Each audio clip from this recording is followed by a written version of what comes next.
म्हणजे सामनाच्या संपादकीयामधून पुन्हा एकदा राज ठाकरे आणि देवेंद्र फडणवीसांच्या विरोधीवरती टीका करण्यात आलेली आहे। खरं तर कॅफे म्हणून त्यांनी पहिल्यांदाच प्रतिक्रिया दिलेली होती, हिनवलं होतं। आज त्यांनी असं म्हटलेलं आहे, खरं तर मनसे आणि भाजपची तन मन आणि धनाची युती आहे। मुळात असं आहे ना की हा प्रत्येकाच्या काय त्याला म्हणतो आपण संस्कृतीचा भाग आहे। एखाद्याची संस्कृती असते चांगली की तो आपल्याकडे सत्ता असो किंवा सत्ता नसो तो संस्कृती जपत असतो, जाऊन लोकांना भेटणं ही महाराष्ट्राची आपली परंपरा आहे, महाराष्ट्राची संस्कृती आहे।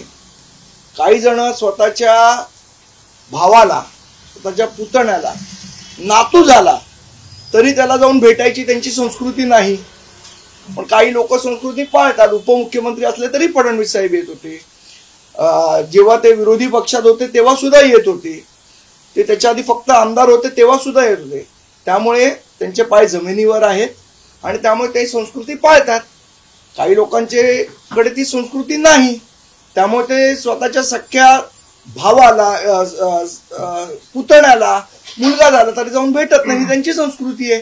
त्यामुळे एखाद्याने संस्कृती पाळली तर तो वाईट कसा आणि अहंकार ज्यांनी बाळगला तो चांगला कसा, याचं उत्तर राऊतांनी द्यावं। दुसरी महत्वाची गोष्ट मला असं वाटतं की स्वतःचीच परंपरा विसरलेली आहे।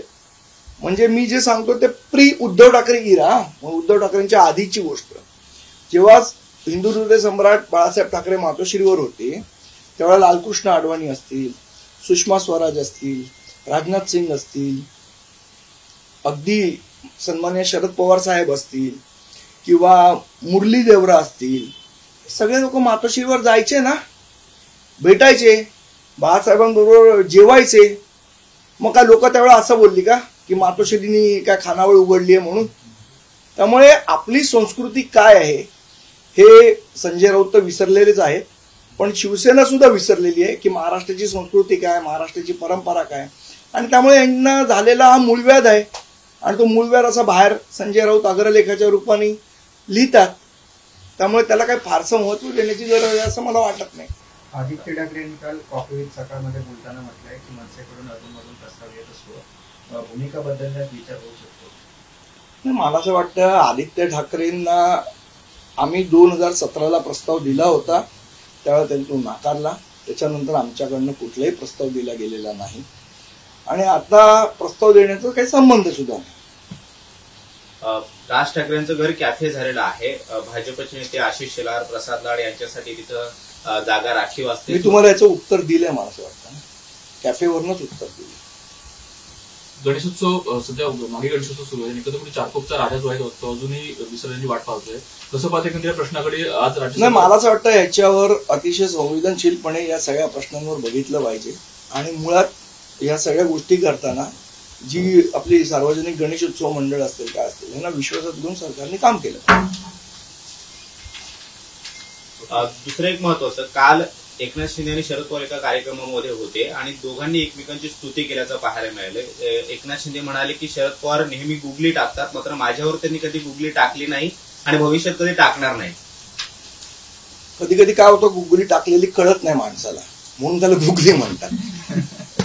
कौतुक करताना शरद पवारांनी गुगली टाकली असं म्हणायचंय? मी तुम्हाला क्रिकेटचं तुम्ही विचारलं म्हणून सांगितलं की गुगली यालाच म्हणतात की जी कळत नाही त्याला गुगली म्हणतात, त्यामुळे कधी टाकली असेल, कळली असेल, नसेल मला माहित नाही। पण महायुती आणि महाविकास आघाडी असताना दोन्ही नेते वेगवेगळ्या पक्षामध्ये होते, विरोधामध्ये होते एकमेकांच्या, पण एकनाथ शिंदे स्वतः म्हणतायत की शरद पवार मला अधूनमधून फोन करतात आणि मार्गदर्शन करतात। चांगली गोष्ट आहे, महाराष्ट्राचे सिनियर लीडर आहेत, जर मार्गदर्शन करत असतील तर शिंदे साहेबांनी त्यांचं मार्गदर्शन घेतलं पाहिजे, भविष्यात त्यांना कदाचित फायदा होऊ शकतो त्याचा। शिंदेचे मंत्री सध्या नाराज आहेत, हा सुद्धा कॅबिनेट संपलं त्यांनी मुख्यमंत्र्यांची भेट घेतली आणि कुठेतरी मुख्यमंत्री कार्यालय आपल्या अधिकार क्षेत्रात हस्तक्षेप करते असं त्यांचं म्हणणं आहे, त्यामुळे नाराजी आहे। कसं पाहता? तो सरकारचा अंतर्गत प्रश्न आहे, त्याच्यावर आपण काय बोलणार। ईव्हीएम मधला डेटा डिलीट करू नका असं सुप्रीम कोर्टानं म्हटलेलं आहे। पुढच्या महिन्याच्या मला वाटतं की याचिका त्याच्या संदर्भात दाखल झाली आहे, त्या अनुषंगाने असेल। विशेषतः दिल्ली निकालांच्या नंतरच असं का सर्वोच्च न्यायालयाला सांगावं लागलं असं? हा, तर आता समजा जर ती याचिका कोर्टाने ऍक्सेप्ट करून घेतली असेल तर त्यांचे जे आरोप आहेत, मला असं वाटतं एखाद्याला जर एखाद्या गोष्टीबद्दल शंका असेल तर ते शंकेचं निरसन करणं हे लोकशाहीमध्ये कर्तव्य आहे त्या यंत्रणेचं. लोकसभा निकालाच्या महाराष्ट्राच्या विधानसभा निकालानंतर ही याचिका एकंदरीतच महत्वाची मानली जाते. कारण की नाही, मी तुम्हाला तेच म्हटलं ना, जर लोकांच्या मनात शंका असेल आणि त्याच्यामध्ये पारदर्शकता नसेल तर लोकशाहीमध्ये लोकांचं समाधान करणं हे लोकशाही मधल्या कुठल्याही यंत्रणेचं काम आहे आणि कर्तव्य आहे ते त्यांनी बजावलं पाहिजे. संदीपजी, काही दिवसापूर्वी मुंबईतल्या कुर्लामध्ये एक बेस्ट बसचा अपघात झाला होता, ज्यामध्ये अनेक मुंबईकरांचा जीव गेलेला होता. मात्र यामध्ये पोलिसांनी आरोपपत्र दाखल केलंय. जे काही पुरावे पोलिसांनी ठेवलेत कोर्टामध्ये त्यामध्ये असं म्हटलंय की जो ड्रायव्हर होता संजय मोरे त्याला कमी दृश्यमानतेचा त्रास होता, त्याचबरोबर हाय बीपीचा त्रास होता, तो कुठल्याही पद्धतीने फिट नव्हता, कुठल्याही प्रशिक्षणाशिवाय त्याला हे काम देण्यात आलं. बेस्टचा हा सगळा भोंगळ कारभार पुन्हा एकदा मुळात बघा, बेस्टचा कारभार भोंगळ होण्याची कारण जर आपण बघितली तर आता ज्या बसेस आहेत, मला वाटतं ती बस सुद्धा ही कंत्राटदारानं दिली होती. आता कंत्राटदार जे आहे ते कोणाला तिथे ड्रायव्हर म्हणून नेमणूक करतायत, काय करतायत ह्याच्यावर बीएसटीचा कंट्रोल नाही. तो कंट्रोल असला पाहिजे आणि तसा मुद्दा त्या करारनाम्यात टाकला पाहिजे. ही महत्वाची गोष्ट आहे, कारण शेवट हा लोकांच्या जीवाचा प्रश्न आहे.